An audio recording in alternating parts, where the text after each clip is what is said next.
Prejudice, Chapter 7.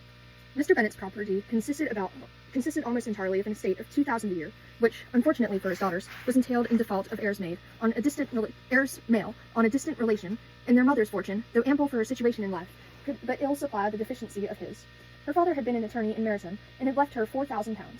She had a sister married to Mr. Phillips, who had been a clerk to their father, and succeeded him in the business, and a brother settled in London in a respectable line of trade. The village of Longbourn was only 1 mile from Meryton, a most convenient distance for the young ladies, who were usually tempted thither 3 or 4 times a week to pay their duty to their aunt and to a milliner's shop just over the way. The 2 youngest of the family, Catherine and Lydia, were particularly frequent in these attentions. Their minds were more vacant than their sisters', and when nothing better offered, a walk to Meryton was necessary to amuse their morning hours and furnish conversation for the evening. And however bearer of news the country in general might be, they always contrived to learn some from their aunt. At present, indeed, they were well supplied both with news and happiness by the recent arrival of a militia regiment in the neighbourhood. It was to remain the whole winter, and Meryton was the headquarters. Their visits to Mrs. Phillips were now productive of the most interesting intelligence. Every day added something to their knowledge of the officers' names and connections. Their lodgings were not long a secret, and at length they began to know the officers themselves. Mr. Phillips visited them all, and this opened to his nieces a source of felicity unknown before. They could talk of nothing but officers, and Mr. Bingley's large fortune, the mention of which gave animation to their mother, was worthless in their eyes when opposed to the regimentals of an ensign. After listening one morning to their effusions on this subject, Mr. Bennet coolly observed, "From all that I can collect by your manner of talking, you must be 2 of the silliest girls in the country. I've suspected it some time, but I am now convinced." Catherine was disconcerted, and made no answer, but Lydia, with perfect indifference, continued to express her admiration of Captain Carter, and her hope of seeing him in the course of the day, as he was going the next morning to London.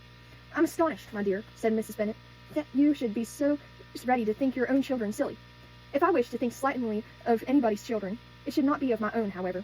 If my children are silly, I must hope to be always sensible of it. Yes, but as it happens, they are all of them very clever. This is the only point, I flatter myself, on which we do not agree. I had hoped that our sentiments coincided in every particular, but I must so far differ from you as to think our 2 youngest daughters uncommonly foolish. My dear Mr. Bennet, you must not expect such girls to have the sense of their father and mother. When they get to our age, I dare say they will not think about officers any more than we do. I remember the time when I liked a red coat myself very well, and indeed so I do still at my heart, and if a smart young colonel with 5,000 or 6,000 a year should want one of my girls, I shall not say nay to him, and I thought Colonel Forster looked very becoming the other night at Sir William's in his regimentals." "Mamma," cried Lydia, "my aunt says that Colonel Forster and Captain Carter do not go so often to Miss Watson's as they did when they first came. She sees them now very often standing in Clark's library." Mrs. Bennet was prevented replying by the entrance of the footman with a note from Miss Bennet. It came from Netherfield, and the servant waited for an answer. Mrs. Bennet's eyes sparkled with pleasure, and she was eagerly calling out, while her daughter read. "Well, Jane, who is it from? What is it about? What does he say? Well, Jane, make haste and tell us. Make haste, my love." "It is from Miss Bingley," said Jane, and then read it aloud. "My dear friend, if you are not so compassionate as to dine today with Louisa and me, we shall be in danger of hating each other for the rest of our lives. For a whole day between 2 women can never end without a quarrel. Come as soon as you can on the receipt of this. My brother and the gentlemen are to dine with the officers. Yours ever, Caroline Bingley." "With the officers!" cried Lydia. I wonder my aunt did not tell us of that." "Dining out," said Miss Bennet. "That is very unlucky." "Can I have the carriage?" said Jane. "No, my dear. You had better go on horseback, because it seems likely to rain, and then you must stay all night." "That would be a good scheme," said Elizabeth, "if you were sure that they would not offer to send her home." "Oh, but the gentlemen will have Mr. Bingley's chaise to go to Meryton, and the Hursts have no horses to theirs. I'd much rather go in the coach. But, my dear, their father cannot spare the horses, I'm sure. They are wanted in the farm, Mr. Bennet, are not they?" "They are wanted in the farm much oftener than I can get them. But if you have got them today," said Elizabeth, "my mother's purpose will be answered." She did at last extort from her father an acknowledgment that the horses were engaged. Jane was therefore obliged to go on horseback, and her mother attended her to the door with many cheerful prognostics of a bad day. Her hopes were answered. Jane had not been gone long before it rained hard. Her sisters were uneasy for her, but her mother was delighted. The rain continued the whole evening without intermission. Jane certainly could not come back. "This was a lucky idea of mine, indeed," said Miss Bennet, more than once, as if the credit of making it rain were all her own. Till the next morning, however, she was not aware of all the felicity of her contrivance. Breakfast was scarcely over when a servant from Netherfield brought the following note for Elizabeth. "My dearest Lizzie, I find myself very unwell this morning, which, I suppose, is to be imputed to my getting wet through yesterday. My kind friends will not hear of my returning home till I am better.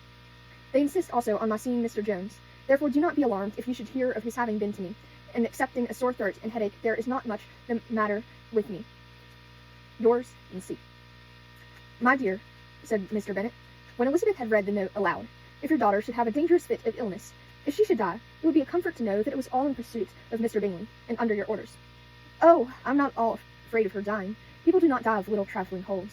She will be taken good care of, as long as she stays there. It is all very well. I would go and see her, if I could have the carriage.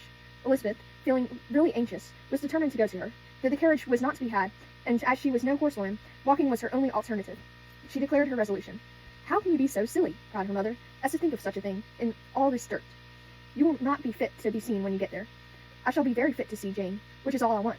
Is this a hint to me, Lizzie? Said her father, to send for the horses? No, indeed. I do not wish to avoid the walk. The distance is nothing. When one has a motive, only 3 miles. I shall be back by dinner. I admire the activity of your benevolence, observed Mary, but every impulse of feeling should be guided by reason, and, in my opinion, exertion should always be in proportion to what is required. We will go as far as Meryton with you, said Catherine and Lydia.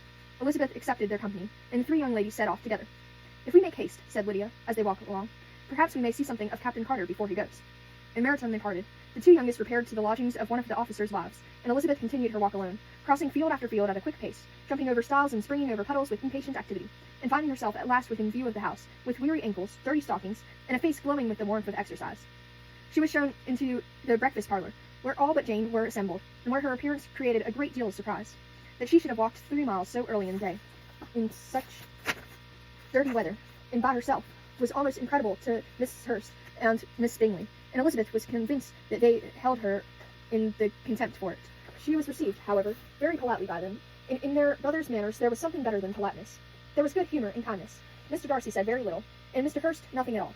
The former was divided between admiration of the brilliancy which exercise had given to her complexion, and doubt as to the occasions justifying her coming so far alone. The latter was thinking only of his breakfast. Her inquiries after her sister were not very favourably answered. Miss Bennet had slept ill, and though up, was very feverish and not well enough to leave her room. Elizabeth was glad to be taken to her immediately, and Jane, who had only been withheld by the fear of giving alarm or inconvenience from expressing in her note how much she longed for such a visit, was delighted at her entrance. She was not equal, however, to much conversation, and when Miss Bingley left them together, could attempt little beside expressions of gratitude for the extraordinary kindness she was treated with. Elizabeth silently attended her. When breakfast was over, they were joined by the sisters, and Elizabeth began to laugh in herself, when she saw how much affection and solicitude they shewed for Jane. The apothecary came, and having examined his patient, said, as might be supposed, that she had caught a violent cold, and that they must endeavour to get better of it, advised her to return to bed, and promised her some draughts. The advice was followed readily, for the feverish symptoms increased, and her headache acutely. Elizabeth did not quit her room for a moment, nor were the other ladies often absent, the gentlemen being out. They had, in fact, nothing to do elsewhere. When the clock struck 3, Elizabeth felt that she must go, and very unwillingly said so. Miss Bingley offered her the carriage, and she only wanted a little pressing to accept it, when Jane testified such concern in parting with her, that Miss Bingley was obliged to convert the offer of the chase into an invitation to remain at Netherfield for the present. Elizabeth most thankfully consented, and a servant was dispatched to Longbourn to acquaint the family with her stay, and bring back a supply of clothes.